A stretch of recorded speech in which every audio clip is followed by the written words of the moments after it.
Greetings and welcome to the channel. This is Mikhailov from Team Retro, where we like retro games and the devices that bring them to us. So I'm actually in Vegas for CES 2025. I came with a bunch of other YouTubers and we met up and we traversed the show floor, and we got to see quite a few nice new releases for things that are coming in 2025, and there are some very exciting things for the retro handheld scene. So in this video, I'm just going to show you my top 3 takeaways from the show floor and what I am most looking forward to this coming year from CES 2025. So with that, let's dive in and get to work.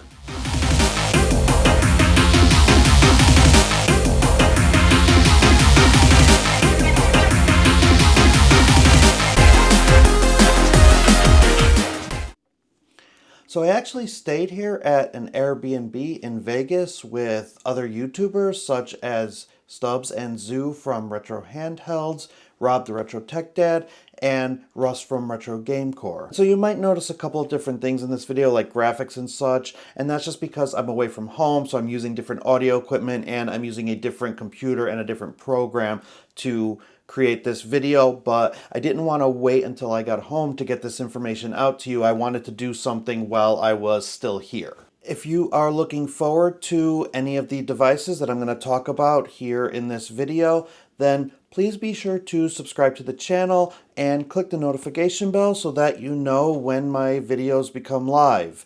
Every smash of that button does help the channel grow and allows me to bring more content out to you. At time of me recording this voiceover, we are actually planning to record a podcast on the Retro Handhelds YouTube channel, and you'll see the majority of my impressions there. So with that, let's start with my number 3 handheld, which is actually an unusual pick because I'm generally not a fan of this company, but this handheld comes from My Arcade. They are a company that makes these really cheap handhelds with only one game or a handful of games, but the one that really caught my attention was the Atari Gamestation Pro.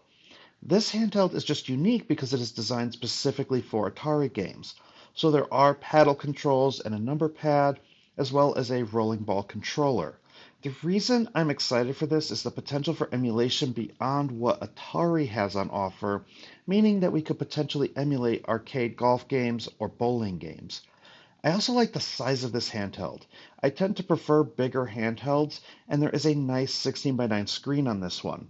There are also USB ports on the back to plug in external controllers, and there's an HDMI port for HDMI out to a television. Depending on what the software will allow us to do, this could have a lot of potential as a retro handheld. There are a lot of unknowns, however, like the chip that might be on this unit, as well as the price. The Gamestation Pro is expected to launch in Q3 of 2025. Now, number 2 is not actually a handheld at all. It's an accessory, but it is one that can transform your existing phone into a handheld, and that is the MCON controller. This is a Bluetooth controller that attaches to your phone through MagSafe and slides open, making it potentially the most portable phone controller to hit the market this year. The developer was a teenager when he made the first prototype and has now partnered with the company Snap to bring this to market in Q3 of 2025. The Kickstarter campaign is currently active and taking backers. I was able to go hands-on with a working prototype of the controller, and while it did seem to do the job, it still had a lot of kinks that needed to be worked out. The D-pad wasn't quite right, for example. Snap did say that the design is still being workshopped and finalized. I did back this on Kickstarter because I wanted to support the creator Josh. We need more young people expressing interest in tech and engineering if we want to see more innovation in this space. Now, it should go without saying, and is probably a surprise to no one, that my number 1 handheld of CES 2025 is the Lenovo Legion Go S.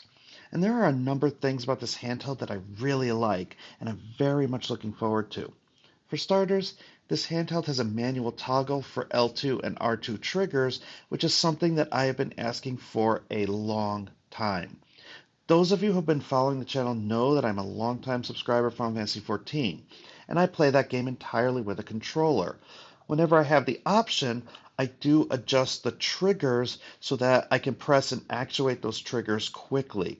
So having a manual slide for L2 and R2 is an absolute game changer to me, and I adore that this option is available on the Legion Go S. This handheld also has a fantastic 8-inch 1200p resolution screen with a 120Hz refresh rate. It felt amazing to hold with a great weight distribution. This will most likely be the first x86 handheld that I buy this year. There is a Windows version releasing very soon for $729, but this is not the one I'm excited about. The Legion Go S only has a 55 watt-hour battery, so on Windows I don't expect the longevity of this device to last at all. However, the SteamOS version is going to be much more efficient and should offer more battery life. The only other concern I have about the Legion Go S is the processor that they're using. We're not quite sure what the capabilities are going to be just yet. But overall, 2025 is looking to be another amazing year for retro games, as well as the devices that bring them to us. So let me know what you think in the comments below. What do you want to see me cover in 2025, and what among these devices are you most looking forward to?